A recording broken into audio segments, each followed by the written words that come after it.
ओम शांति। आज 24 नवंबर 2022 के बाबा के अनमोल मधुर महावाक्य सुनेंगे। आज की बाबा की मुरली है याद पर। बाबा ने हम बच्चों का अटेंशन खिंचवाया है कि बच्चे अपने याद के चार्ट को बढ़ाते रहो।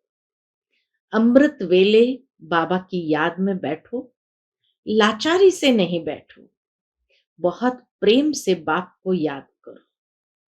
परंतु फिर भी याद में ही माया का विघ्न पड़ता है। तो बाबा कहे, जब मन की एकाग्रता भंग होती है तो उसका मुख्य कारण क्या है? दो कारण आज विशेष बाबा ने बताए। पहला कारण बाबा ने कहा कि कोई भी पास्ट के विकर्म है तो वह विकर्म बार बार याद की यात्रा में विघ्न रूप बनता है। और दूसरी बात बाबा ने बताई कि बच्चे माया जैसे ही देखते हैं बच्चे अलबेले हैं तो विघ्न रूप बनती है। तो इसीलिए तुम्हें अपना पोतामेल रोज रखना है, बाबा की श्रीमत पर एक्यूरेट चलना है, याद का चार्ट बढ़ाना है और अनेक आत्माओं की प्यार से सेवा करनी है। तो सुनते हैं बाबा के मधुर महावाक्य। ओम शांति। मीठे बच्चे, तुम्हें श्रीमत पर पूरा पूरा ध्यान देना है।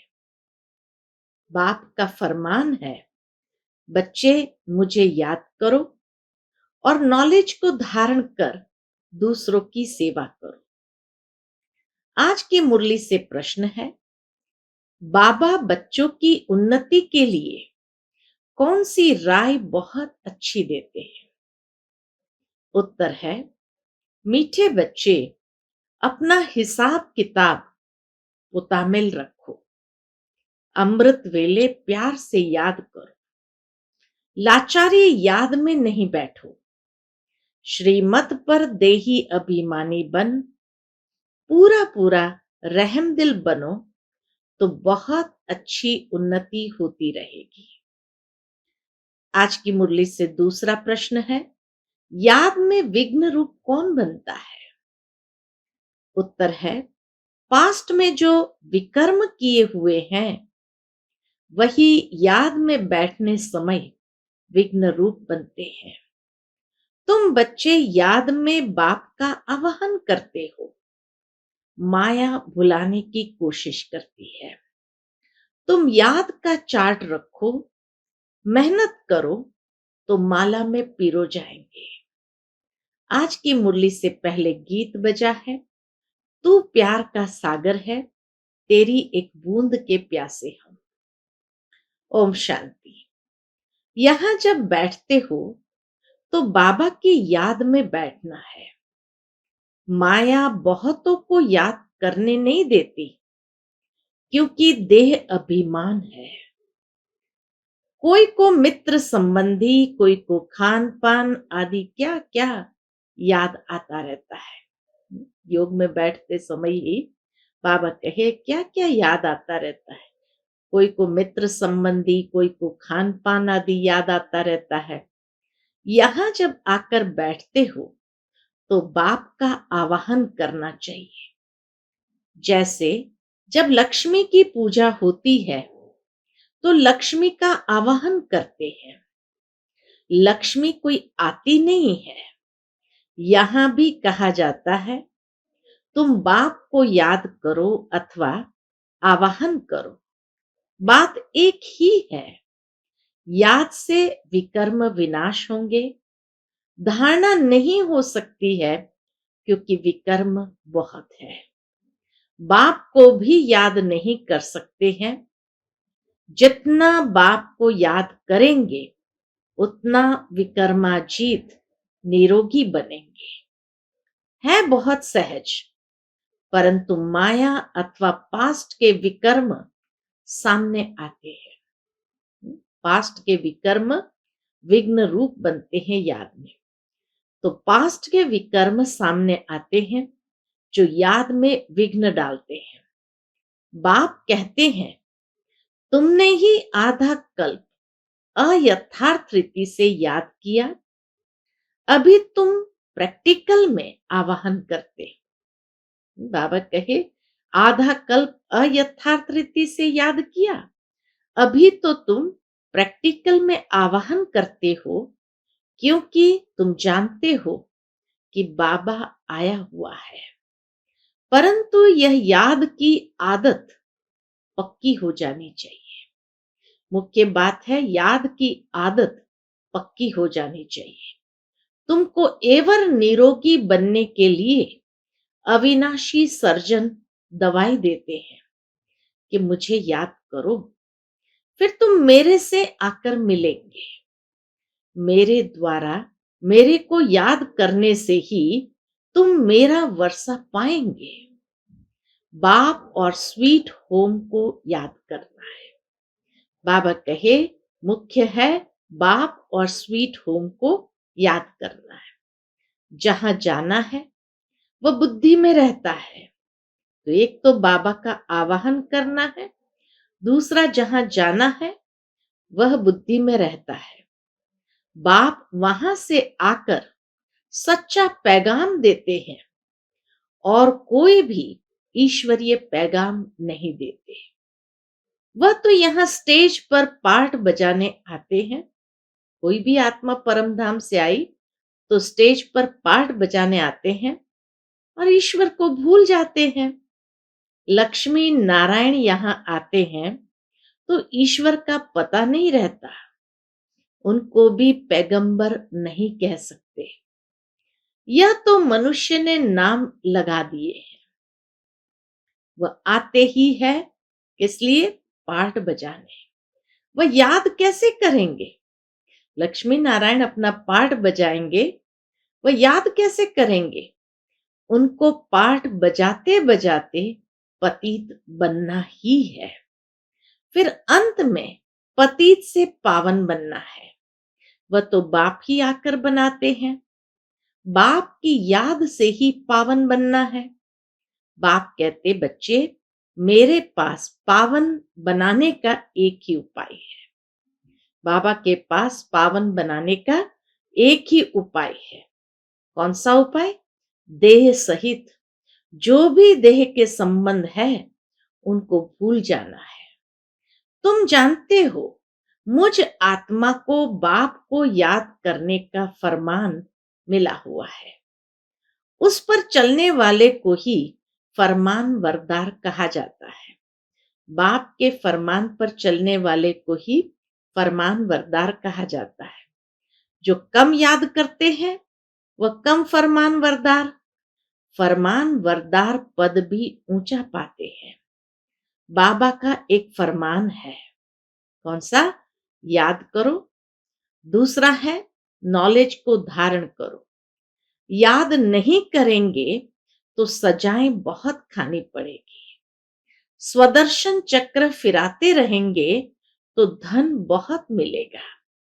भगवान वाच, मेरे द्वारा मुझे भी जानो और सृष्टि चक्र के आदि मध्य अंत को भी जानो। यह दो बातें मुख्य है। ज्ञान में भी दो बातें मुख्य है समझने की। एक परमात्मा को, दूसरा सृष्टि चक्र के आदि मध्य अंत को। ये दो बातें मुख्य है जिस पर ध्यान देना है। श्रीमत पर पूरा ध्यान देंगे तो ऊंच पद पाएंगे। फिर रहम दिल बनना है। सबको रास्ता बताना है। सबका कल्याण करना है। मित्र संबंधियों आदि को भी सच्ची यात्रा पर ले जाने की युक्ति रचनी है। वह है जिस्मानी यात्रा, यह है रूहानी यात्रा। यह स्पिरिचुअल नॉलेज कोई के पास नहीं है। वह है सब शास्त्रों की फिलॉसफी, यह है रूहानी नॉलेज। सुप्रीम रूह यह नॉलेज देते हैं रूहों को। रूहों को ही वापस ले जाना है। अमृत वेले जब आकर बैठते हैं, कोई तो लाचारी आकर बैठते हैं। उन्हों को अपनी उन्नति का कुछ भी ख्याल नहीं है। बच्चों में देह अभिमान बहुत है। देही अभिमानी हो तो रहम दिल बन श्रीमत पर चले। बाबा कहे अगर देही अभिमानी हो तो उसका प्रमाण वह रहम दिल बनकर श्रीमत पर चले। बाप कहते हैं अपना चार्ट लिखो। कितना समय याद करते हैं, आगे चार्ट रखते थे। अच्छा, बाबा को न भेजो। हाँ, भले वो चार्ट बाबा को न भेजो, अपने पास तो रखो। बाबा कहे अच्छा, बाबा को न भेजो, अपने पास तो रखो। अपनी शक्ल देखनी है, हम लक्ष्मी को वरने लायक बने हैं। व्यापारी लोग अपना पोता मिल रखते हैं, कोई कोई सारे दिन की दिनचर्या रखते हैं। हॉबी होती है लिखने की। ये बाबा बहुत अच्छी राय देते हैं कि अपना हिसाब किताब रखो।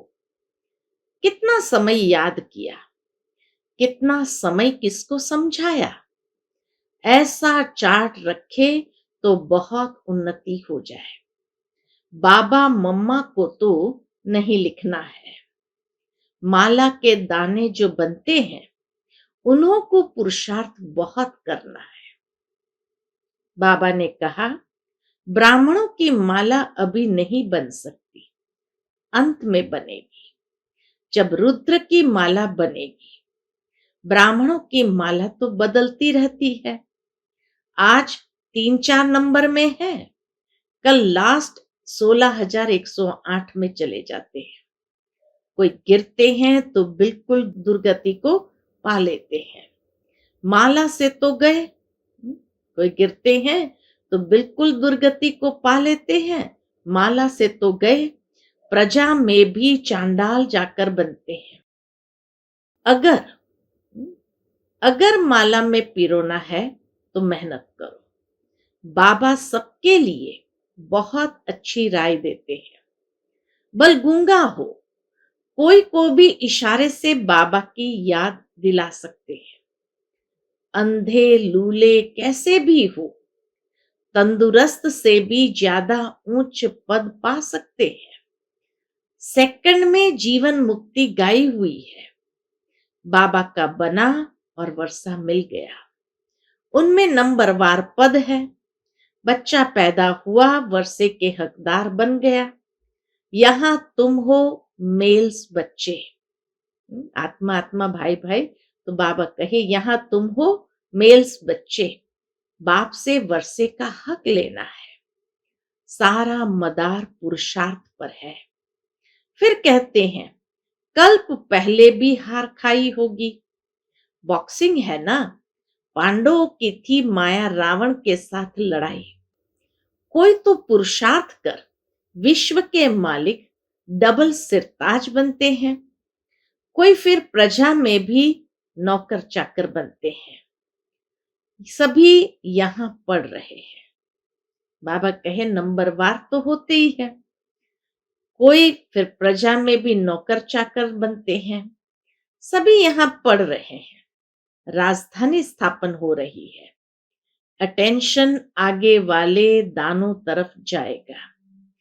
8 दाने कैसे चल रहे हैं, पुरुषार्थ से मालूम पड़ जाता है। ऐसे नहीं, अंतर्यामी है, सबकी दिल को जानते हैं। ये नहीं कह सकते बाबा तो अंतर्यामी है, सबकी दिल को जानते हैं। नहीं, जानी जाननहार अर्थात नॉलेजफुल है। बाबा जानी जाननहार अर्थात नॉलेजफुल है। सृष्टि के आदि मध्य अंत को जानते हैं। बाकी एक एक के दिल को थोड़ी रीड करेंगे, बैठे बैठे थोड़ी रीड करेंगे।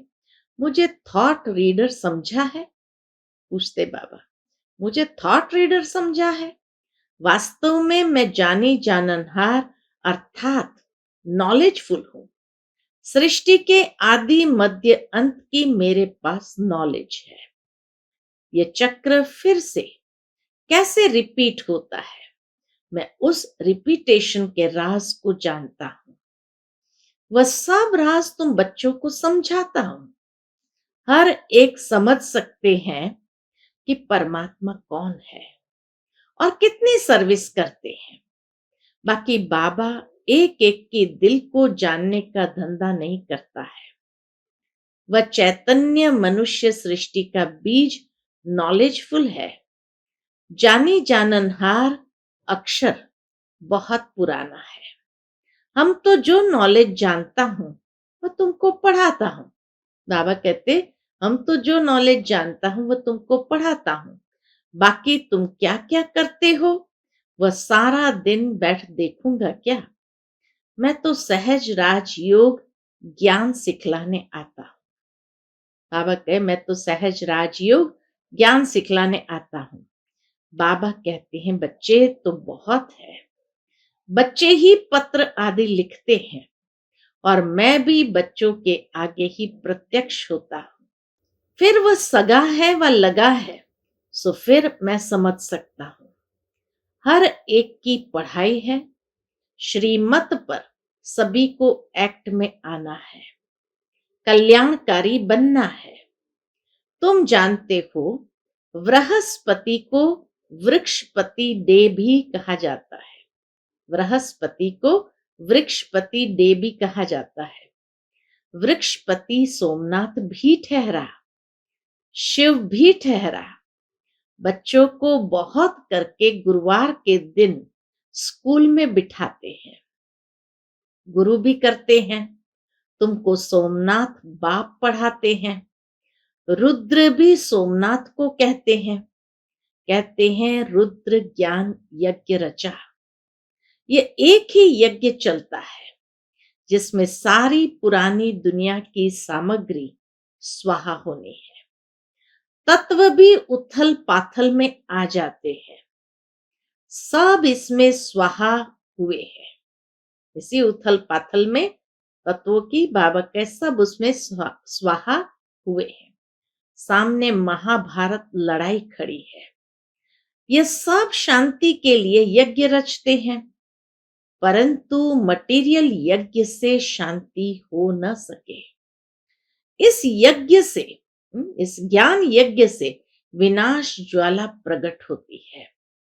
यह भ्रष्टाचारी दुनिया इसमें स्वाहा होने वाली है। ये सब बच्चों को देखना है। आगे चल करके बाबा कहे सब कुछ देखेंगे।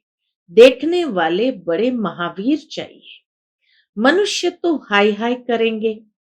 तुम्हारे लिए लिखा हुआ है मिरुआ मौत मलुका शिकार। अर्थात आज दुनिया के अंदर मृत्यु भी कितनी सहज हो गई है।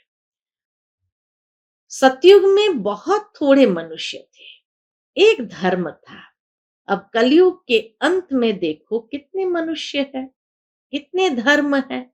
ये सब धर्म कहां तक चलेंगे। सतयुग जरूर आना है। अब सतयुग की स्थापना कौन करेंगे?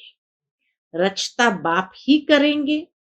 कलयुग का विनाश भी सामने खड़ा है। तुम भूल गए हो, बाबा के तुम भूल गए हो कि गीता का भगवान कौन है।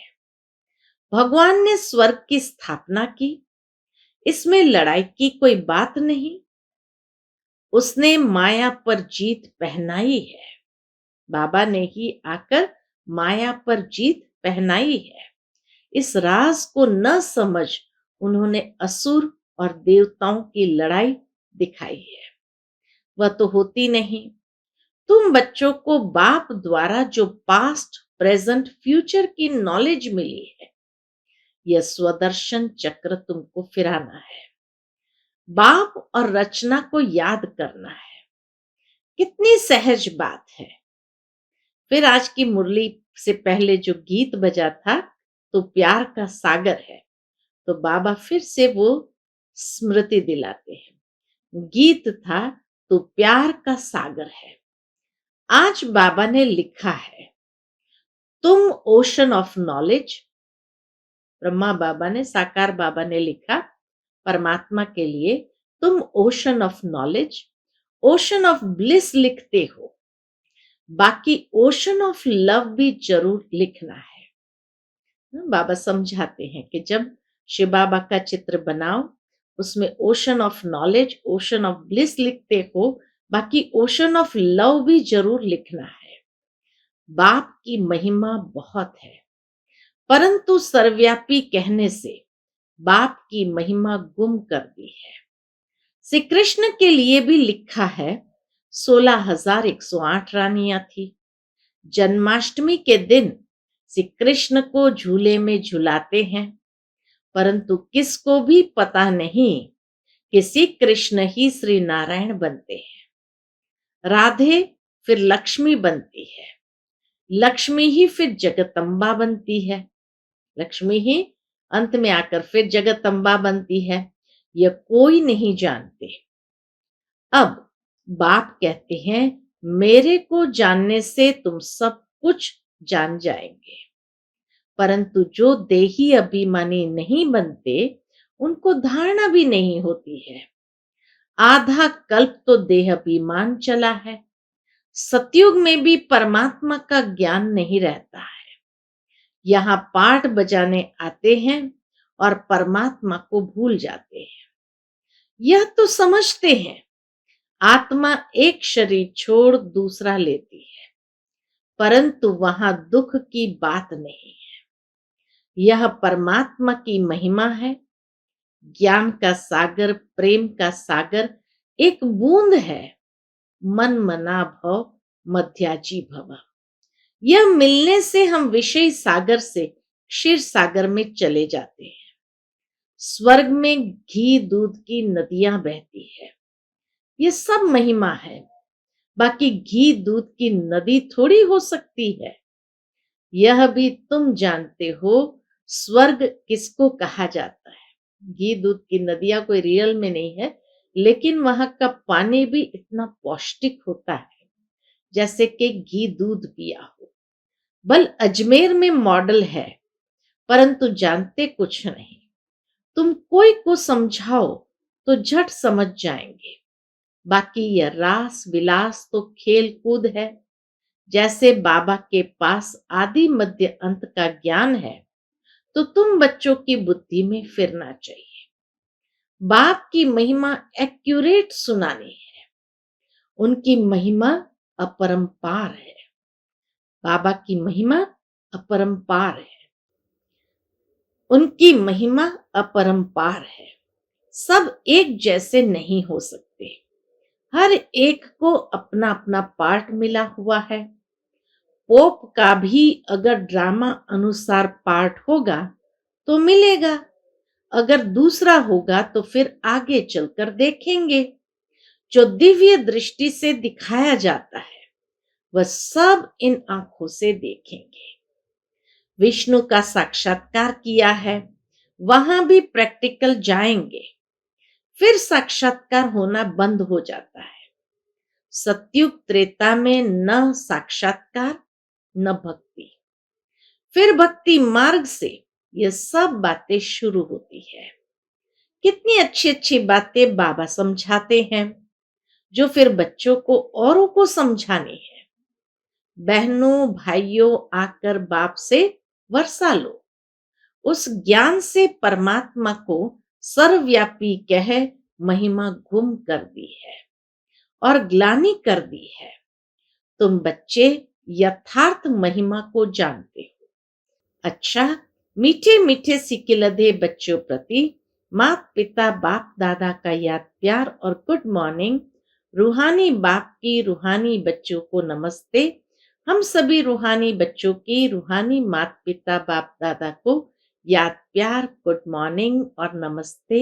नमस्ते। शुक्रिया बाबा, शुक्रिया। आज की मुरली से धारणा के लिए मुख्य सार है। पहली पॉइंट, हर एक्ट श्रीमत पर करनी है। सबका कल्याणकारी रहमदिल बन सेवा करनी है। दूसरी पॉइंट है, याद की आदत पक्की डालनी है। याद में बैठने समय कोई भी मित्र संबंधी खान पान आदि याद न आए, इसका अटेंशन रखना है। याद का चार्ट रखना है। आज का बाप दादा का मधुर वरदान हम बच्चों के प्रति है, नॉलेजफुल बन, व्यर्थ को समझने, मिटाने और परिवर्तन करने वाले नेचुरल योगी भव। नॉलेजफुल बन, व्यर्थ को समझने, मिटाने और परिवर्तन करने वाले नेचुरल योगी भव। नेचुरल योगी बनने के लिए मन और बुद्धि को व्यर्थ से बिल्कुल फ्री रखो। इसके लिए नॉलेजफुल के साथ साथ पावरफुल बनो। भले नॉलेज के आधार पर समझते हो कि ये रॉन्ग है, ये राइट है, ये ऐसा है, लेकिन अंदर वह समाओ नहीं। ज्ञान अर्थात समझ, और समझदार उसको कहा जाता है जिसे समझना भी आता हो, मिटाना और परिवर्तन करना भी आता हो। तो जब व्यर्थ वृत्ति, व्यर्थ वाइब्रेशन स्वाहा करो, तब कहेंगे नेचुरल योगी। आज का स्लोगन है, व्यर्थ से बेपरवाह रहो, मर्यादाओं में नहीं। व्यर्थ से बेपरवाह रहो, मर्यादाओं में नहीं। अच्छा, ओम शांति।